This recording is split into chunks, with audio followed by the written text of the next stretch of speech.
Welcome to the Mind of Business Success podcast. I'm your host, Alicia Kramer. Our guest today is Rob Dubin. He is an experienced entrepreneur who has some expertise in the area of creating happy employees. This is going to be a great conversation. Welcome to the show, Rob. Thank you, Alicia. I'm so glad to be here. Well, I am looking forward to getting in your head a little bit from an entrepreneur to entrepreneur perspective. But before we get into that, I'd love for you to give my audience a little bit of context. Can you talk a little bit about your business and what you're doing these days? Well, what I do now is quite different than what I did when I started my entrepreneurial journey. But what I do now is I speak on employee happiness, the Great Resignation, quiet quitting. I speak at HR conferences and do keynote speeches. And then I go into corporations and I do actually happiness training for their employees, because we all think happiness is something we chase, or it's going to happen when we get the new car or meet the right person or whatever the next goal is. And that's really not the real source of deep happiness. So I go in and I teach people literally how to be happier human beings. And that helps organizations be more profitable because happy employees are much more productive. Of course, it increases employee engagement and it reduces resignation and retention problems. So it seems obvious that that would be a beneficial thing. Now, there are probably still a lot of businesses that are not thinking that way. They're sort of treating employees more like assets, right? Or like workhorses, kind of that old school mentality. And now we're seeing a lot of things shifting with the Great Resignation, and people are sort of demanding to be treated more humanely and with more respect. And people recognize, especially after coming out of the crazy stuff that we did over the last couple of years with the pandemic, life's too short to be unhappy and unfulfilled. So let's talk about what you're doing to help shake things up in a positive way.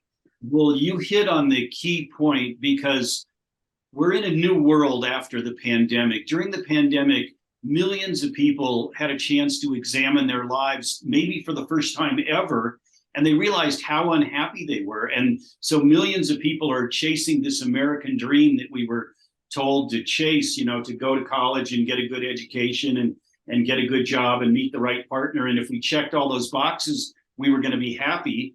And millions of people found out that's not the case. And so they've left their jobs.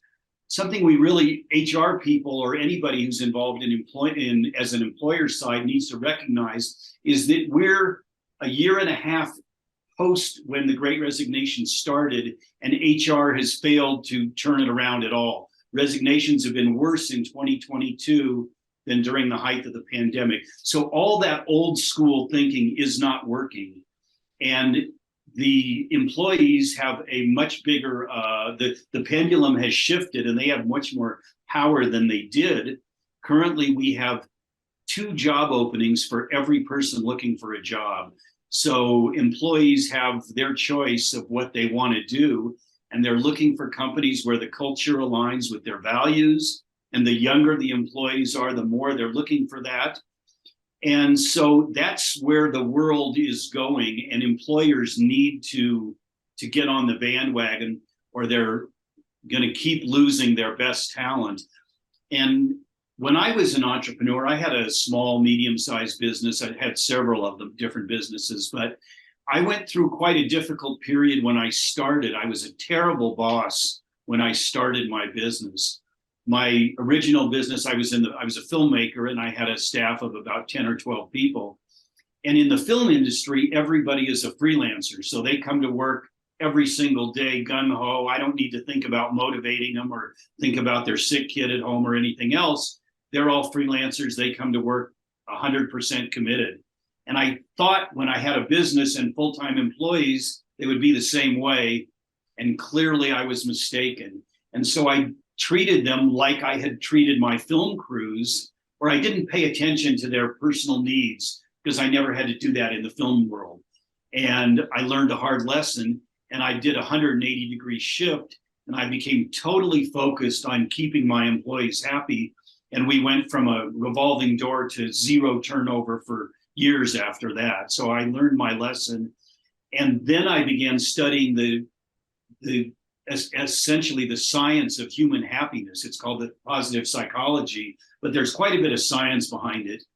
And that's what I then bring now to the corporations who I consult and do workshops for. I love how you set that up, because you sort of took us through this journey that most of us can relate to in some way, shape, or form.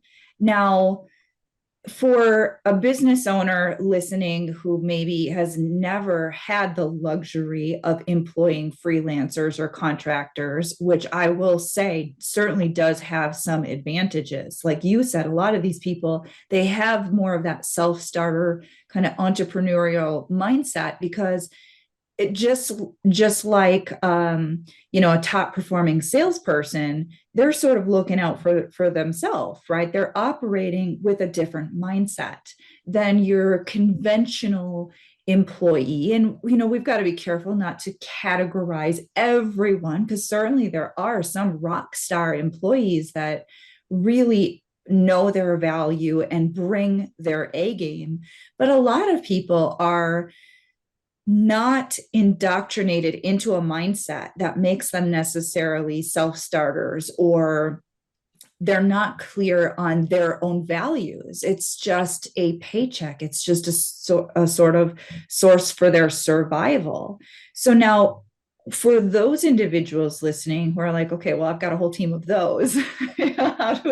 how do I, make sure that they're happy so that they're more productive? Do you have some tips that maybe you could share with our listeners?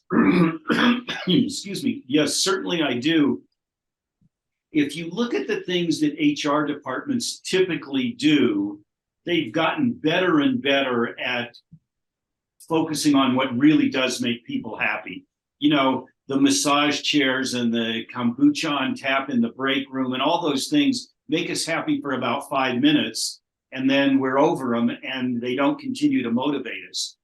I read a study that said even when people got a raise, they were happy for an average of 16 days. 16 days. And this is this yearly raise that the employer thinks he's, done the most magnanimous thing and done what they want. And it doesn't make them happy for long term. So what we need to do is really focus on what's called eudaimonic happiness.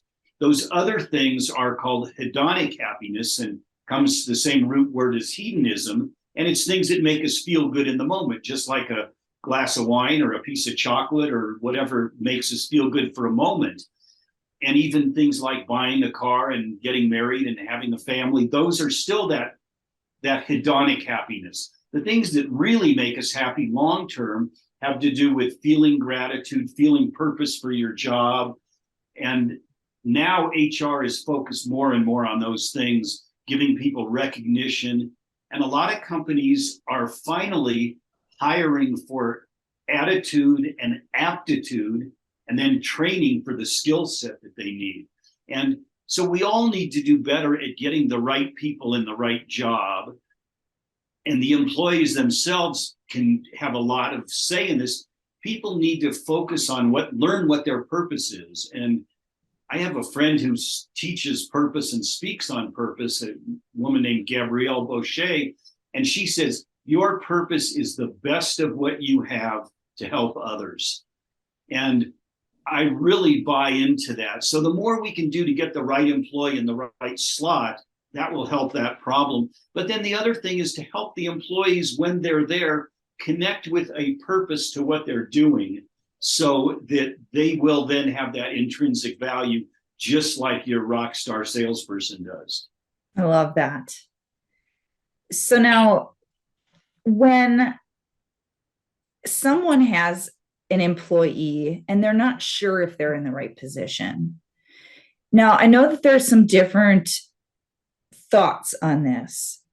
I'm curious what your thought is, because some people will just move them around. Other people will just give them the boot. Some people will try to give them more training and more encouragement and sort of mold them into the person that fits that role.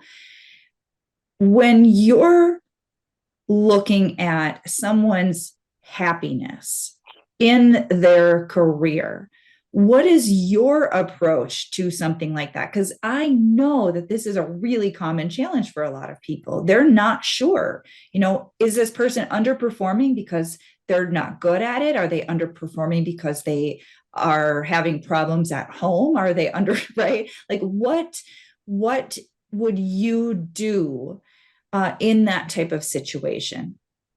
Well, I have to say, your question is a little bit outside of my wheelhouse. I'm probably not the best person to answer that. But what I think we're going to be seeing now that we're seeing so much remote work, and remote work being kind of a mandatory part of job application, that's a key concern for applicants. I think what we're going to be seeing more of is job sharing, or where people design their job a little better. So we all have parts of our job that we don't love.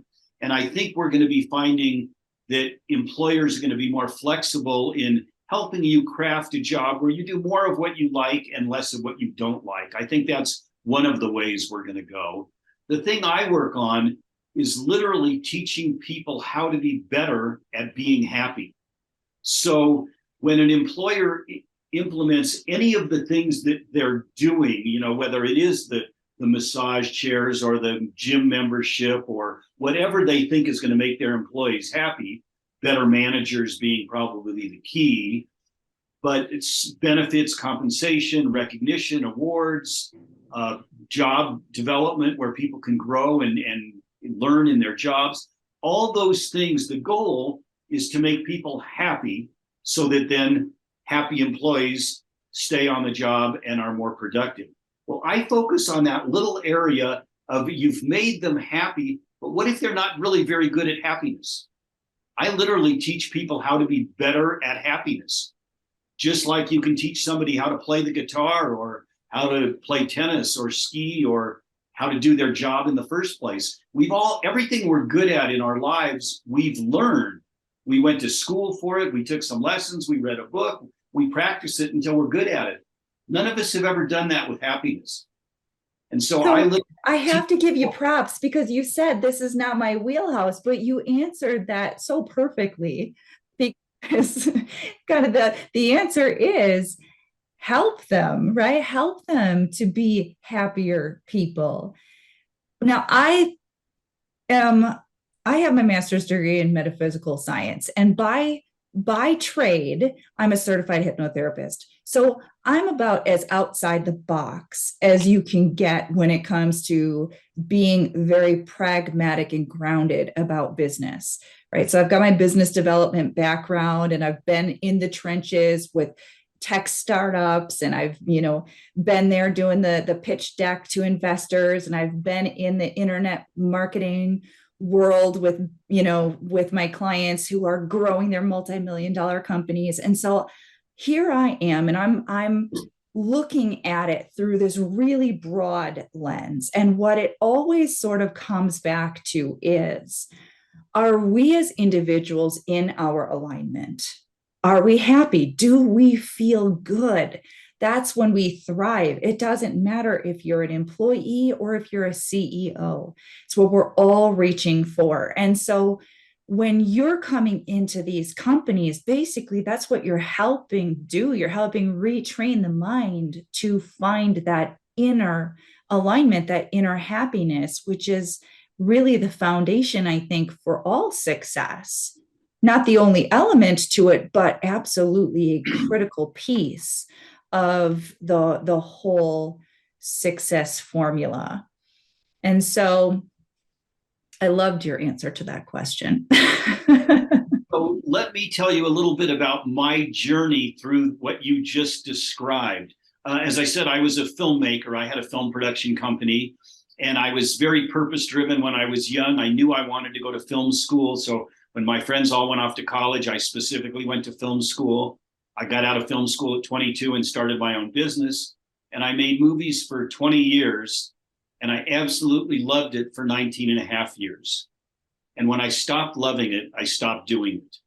And my wife and I sold our home and we bought a sailboat, and we went on to spend the next 17 years living on our sailboat, sailing around the world. And that's when I started studying human happiness. But I made that conscious decision initially to go after what my purpose was, what I knew I loved. But I also later made a decision to go after something different when it no longer suited me. And that kind of gets to the question at the heart of so much of our happiness, because one of the key things for happiness, I think we mentioned earlier, we talked a little bit about gratitude and feeling grateful for what you have. That's certainly one of the things. But the other thing is growth. If we're not growing, we are not going to be happy. And so growth usually involves getting outside of your comfort zone. And it involves risk, and it involves breaking through fear. And that's what I was willing to do when, I had a very comfortable lifestyle. We made a good living. We had a successful film production company, and I could have stayed in that for many, many years. But filmmaking in particular is a difficult job to do if your heart's not in it. It's hard to do creative jobs if your heart's not in it. I think if you do a job that's less creative, it's probably easier to continue to do it if you don't love it. But you really can't be a good filmmaker if you don't love it. And so when I knew I wasn't being a good filmmaker, I decided it was time for me to do something else. But that required the willingness to step outside of my comfort zone. And entrepreneurs have all taken that first risk to start a business, but they have to keep on taking that risk. And that's one of the keys. And I work with, because I work with HR people, and HR people are so data driven, and data is critical. And you can't run a business without paying attention to the data and the numbers, for sure. But I don't believe data ever drove innovation. And so you have to be able to combine those two. And you, I'm sure, went through the same kind of thing, because you talked about the metaphysical side of what you do as a outside of the box hypnotherapist, but you also have to, you talked about pitching pitch decks to CEOs or to venture capital, and you have to talk about the numbers there. And so I think people really need to use the data, but if you're going to innovate, you have to put the data aside and be willing to step outside of your comfort zone and think in a new dimension. Absolutely.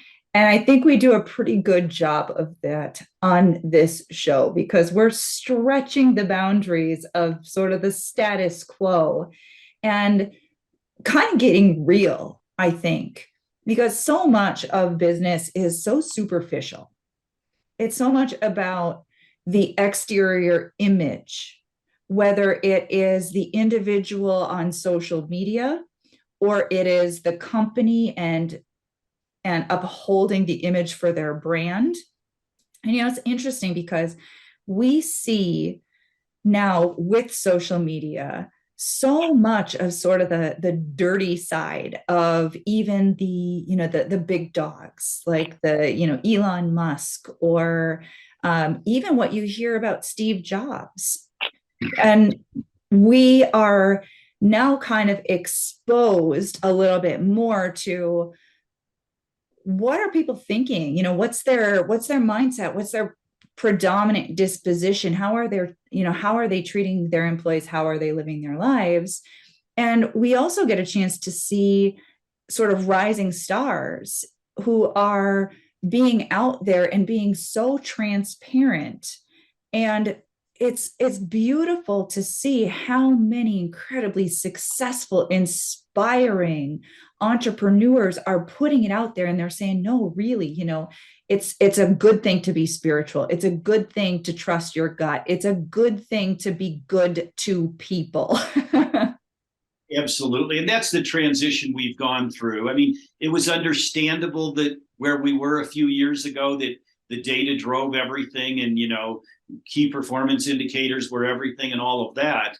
But the things that we desperately need today are authenticity from our leaders and from ourselves, and when I get up on stage to give a keynote speech, my authenticity is way more important than my knowledge. And I'm willing to stand up there and or say like I did to you, this is out of my wheelhouse. This is not something I know about. And we have to have that vulnerability and that authenticity. And that's what our world is craving right now for sure. And well, anyway, I'll let you go back. Oh no, I think that was the perfect thing to say. It's true. We do want more authenticity. We crave authenticity. I remember many years ago, I was doing some consulting work for a large coaching organization, and it's kind of funny because the CEO of the organization, he put out his webinars and things like that, and he's really polished, a very polished speaker, and he was making a comment about how some of the feedback that he was receiving was, wow, you're so good at that, but you know, I can't do that. People couldn't relate. And that was sort of an eye-opening moment, not just for him, but for all of us, because that's always what you're aspiring for, right? Is looking perfect, looking like you got it all dialed in, looking like you've got it all together. It's like, wait a second. No, I just want to know that you're human. I want to know that you're imperfect too. And if you can be successful and you're imperfect, then I can be successful too. And I think we're all craving that for multiple reasons, from different levels of our beingness, where we just want to somewhat drop some of this superficial crap. And it's like, oh my gosh, I just want to be myself. Like today, I'm wearing my workout shirt here instead of, I'm not wearing a blazer, and sometimes I do because that's me too. But just to be real and raw and authentically yourself is such a breath of fresh air.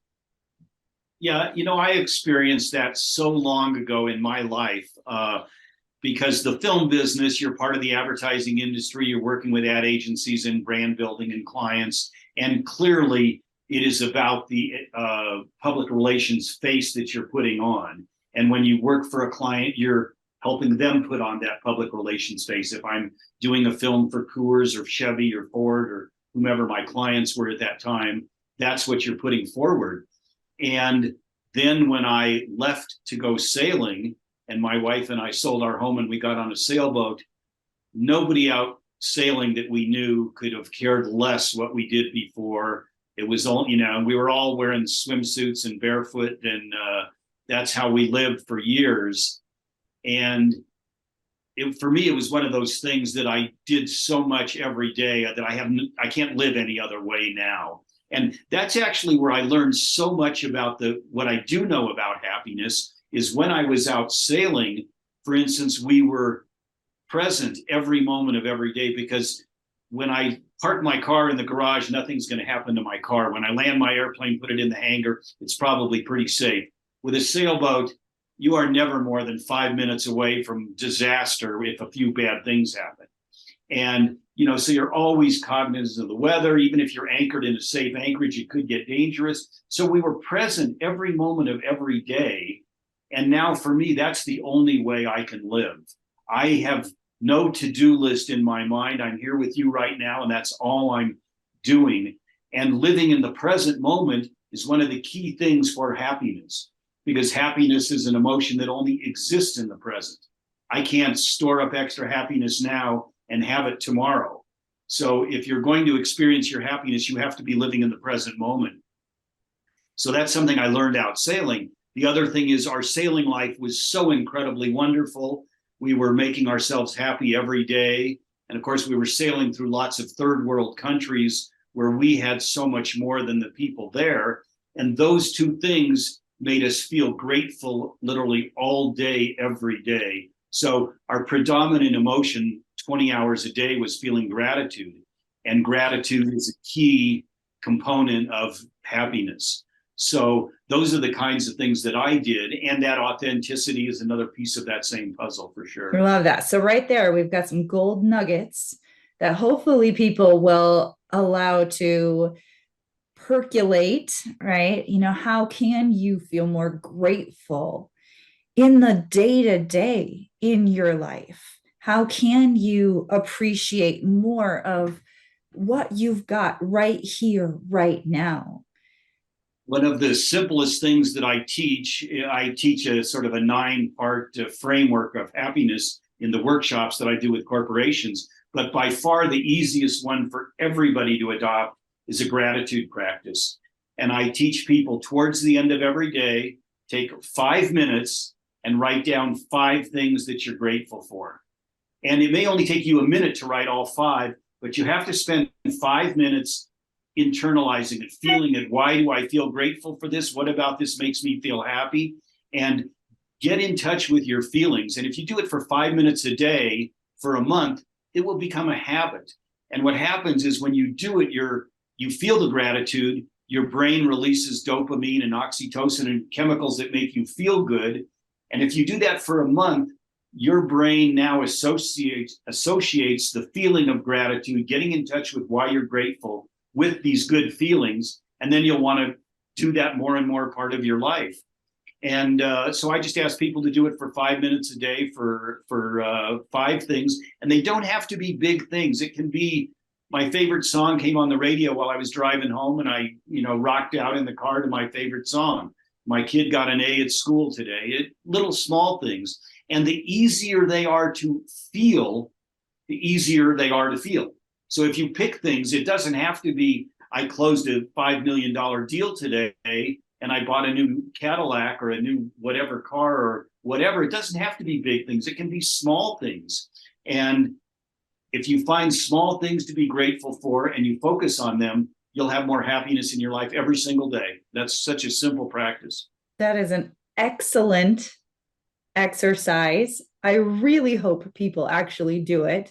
The ability to get ourselves into that feeling place is so powerful. So many people are going through the motions and they're missing that key element, which makes all the difference to whether or not it is actually going to be effective or not. You can't just simply give lip service to something and be feeling in opposition to that and then expect it to be beneficial. You have to get into the feeling of that gratitude, of that appreciation, in order for it to really start to affect your body and your mind. Absolutely. And one of the other things I mentioned, the idea of your favorite song coming on the radio. One of the things I recommend in the business environment, if you listen to your favorite song, do you feel better? Probably most people would say absolutely yes. The average song is 3 minutes long. Could you take 3 minutes out of your day, 3 minutes, sometime during your day, and put on your favorite music and just sit at your desk with your earbuds in and jam out to your favorite music? And that would be you being authentic. Don't worry about what your office mates think about you sitting over there rocking out to your song. That's you being authentic. It's you making yourself happy. It's you feeling that feeling that you're talking about in your body because you're physically feeling it. And one of the things that I learned so much from Tony Robbins is our physiology is extremely connected to our emotional state. If I sat here looking down with a monotone voice, you would not need to ask me if I'm depressed. You would know. And if I sit here with my shoulders back and a smile on my face, breathing deeply, you'll know I'm happy. So our emotions are so connected to that. So if you can do just what you said, feel it in your body, do something that makes you feel happy and feel it, you'll be much happier. This has been so good. I know we've scratched the surface. You are a wealth of knowledge, and I want to make sure our listeners know how they can connect with you. So can you share with our listeners how they can find you, learn more about you, connect with you? Absolutely. My website is just my name, Rob Dubin. So it's ROBDUBIN.com. On the resources page of my website, there's a number of different things people can put their email in, and they'll get a list of downloadable items, everything from the relationship of how my wife and I have been married for 40 years, and we spent 17 of them on a sailboat within 10 feet of each other, all the 24/7. a little bit about how we retired at a young age. I was 42, and then my happiness framework that I teach. And so all those kind of resources are there on my website for people to download. Wonderful. I want to thank you so much, Rob, for being with us today. It's been a total joy. And of course, I've got to thank all of our listeners. You know, we're doing this for you. If you haven't already subscribed, make sure you do so. And until next time, we will see you in the next episode.